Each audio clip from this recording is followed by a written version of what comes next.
John is a graduate of the Hopewell Valley Central High School class of 1960. In his high school years, John was active at Hopewell Valley as a varsity athlete and class leader. He played basketball and baseball and was president of his senior class. Also during his high school years, he learned the basics of sports reporting from a supportive editor-publisher of the Hopewell Herald, forerunner to today's Hopewell Valley News. John grew up in and just outside the borough of Hopewell, where his dad afforded him the unique opportunity to earn a day's pay for a day's work during his high school years at the family-owned retail gasoline establishment, Andy's Amoco. His dad, Andy, who was raised in Hopewell St. Michael's Orphanage, also passed along his love of book reading to John. John's interest in the written word was ignited and further nurtured by two Hopewell Valley Central High School teachers, Mr. Hank Riba, who encouraged his writing of mysteries and thrillers, and Mr. Hutch Hutchinson, who introduced him to great American writers such as Ernest Hemingway and William Faulkner. As John recalls, when Hutch removed Richard Flood's Pass That Puck from his hands and replaced it with Faulkner's acclaimed work, The Bear, a whole new world opened, and it led to a passing grade in Hutch's honors English class. John's career at Hopewell Valley was not all work and no play. Starting in his sophomore year, he earned varsity letters in basketball and baseball, and in his senior year, earned a spot on New Jersey's All-State baseball team for his play at shortstop and pitcher on the 1960 Bulldog team, which compiled a 17-2 record. John attended Seton Hall University in South Orange, New Jersey, earning a Bachelor of Arts degree in 1964 in psychology, while garnering first-team All-American honors in baseball as a third baseman and captain of the first Seton Hall team to play in the NCAA College World Series in Omaha, Nebraska. He played professional baseball in the New York Yankees and Washington Senators organizations until his official release in 1968. He graduated from the Columbia School of Journalism in 1969, the year that Neil Armstrong first set foot on the moon. Joe Namath led the New York Jets to a Super Bowl victory over the Baltimore Colts, and the New York Mets won its first World Series championship.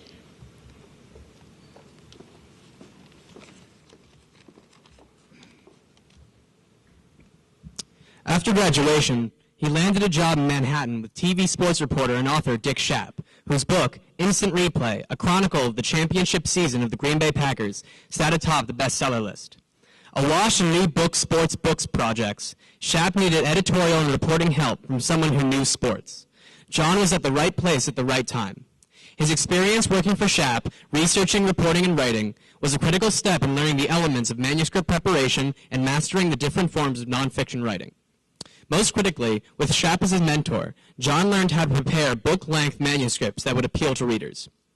His next job, working for a small book publisher in Princeton that published biographies, memoirs, and other books of general interest, he learned how to welcome manuscripts in the front door and walk them out of the back door as books on the way to the bookstores.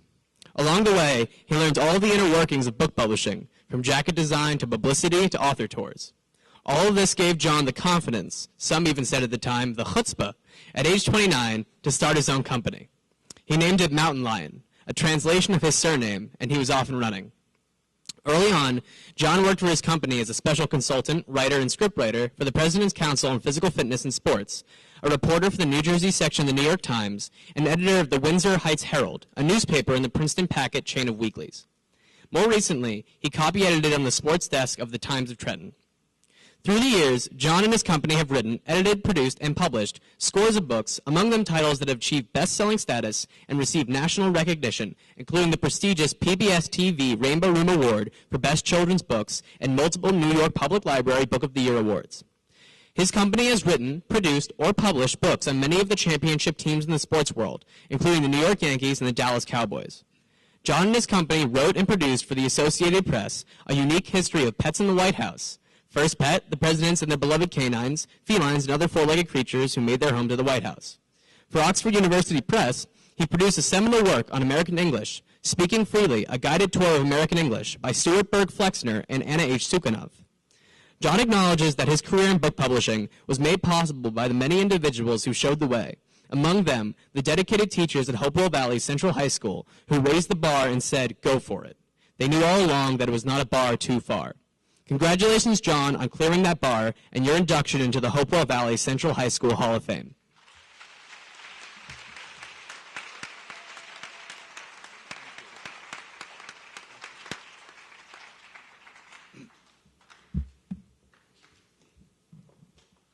Thank you. I'd like to acknowledge the other distinguished graduates, and also thank the committee for the selection.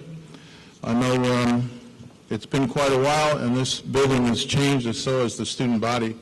My graduating class was about 100, and I understand now it's up to 334, which I guess you must be a Group 3 school at least. We were a Group 1 school when I was here. When I was contacted first by the administration, the marching orders were, can you give us something inspirational? As I told my guides, that's a big topic, so I tried to narrow down what might have been inspirational in my life and what might have helped me along the way. And what I did is I came up with some what I call simple truths that helped me, and we've heard a few of them this morning about dreaming, for example. In my specific instance, these truths came to me from the people I met, came to me from the works that I actually did. And what they did is they sort of showed the way. So I'd like to run through them very quickly. This is not a long treatise, it'll be very short. But the first one was, when one door closes, another opens. And this was first uttered by Alexander Graham Bell more than a century ago. And as you know, he knew something because he is considered the inventor of the telephone.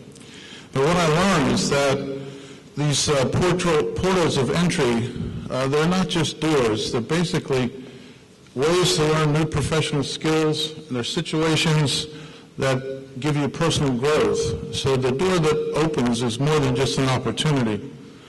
It's a way to have a new, exciting adventure in your life, and as I heard this morning, to stretch yourself, which is a good way of looking at it. The second one that I had riding shotgun for all these years was uttered by a famous person called Branch Rickey, who's the individual, if you saw the movie 42, who brought Jackie Robinson, the first Negro, into the major leagues, thus breaking what they called the color line in baseball. And Mr. Rickey had a saying called, luck is the residue of design. And you might have heard something similar, like the harder I work, the luckier I get. But Mr. Rickey, I think, had a deeper meaning in his. What I really think he meant was good luck is the residue of good design. In other words, if you plan properly, execute as perfectly as possible, you will not only achieve an excellent result, but also be afforded the bonus of what I call positive happenstance. That is, good things will come to you freely and unexpectedly. So if you are thoughtful and not haphazard, if you are careful, not slipshod, you will astonish your peers with amazing good luck, but you'll know it was really good design. The third thing that I thought was inspiring was an utterance from a director, Woody Allen, and he said 80% of success is showing up. And if you think about it, it's kind of a simple concept, but if you don't show up, nothing's going to happen. And let me explain that a little more directly. What I'm known as in the business is an entrepreneur, and an entrepreneur is nothing more than somebody who thinks of something or dreams it up and then tries to figure out how he can make it happen. So in order to make it happen, you're going to need the help of others. And at one time, what I dreamt up was I wanted to publish the best sports instructors who were operating in the world. So in order to interest those sports instructors, I had to show up. I couldn't dream it just in my office. I had to get out and show up and tell these people what I wanted to do. So that's what I did. I showed up everywhere. Spring training, I went to spring training and talked to coaches. I went to golf tournaments and I talked to teachers. I went to soccer camps. I went to tennis matches. Basically, I did what Woody Allen said, which was show up. So it's pretty good advice. In showing up, I uncovered and got people to work for me, including Tiger Woods coach Hank Haney, and interestingly, a homegrown Jersey girl, Kathy Rush, who's kind of overlooked these days, but she was the coach of Immaculata College, and she led her Mighty Macs to 3 consecutive national championships, long before there was the University of Connecticut and Tennessee and all those major powers. Someone earlier today mentioned the power of dreams, and I agree in the power of dreams. I had dreams growing up, wanted to be a Major League Baseball player, wanted to write a bestseller. They don't all come true, but they certainly brighten the journey.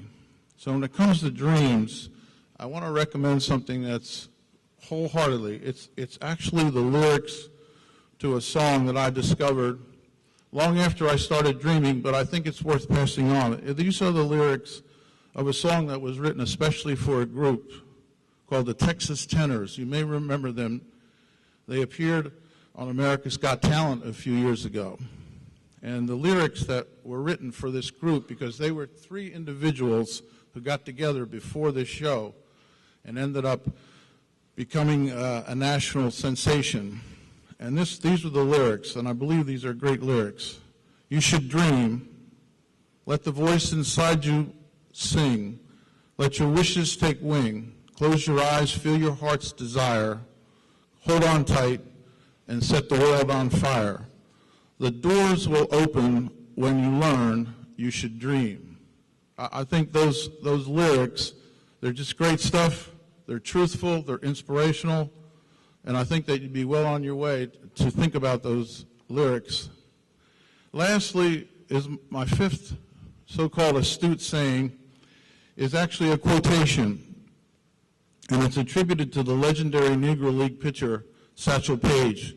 Many of you may know who he is, but he was also a homespun philosopher. And Satchel said, "Don't look back.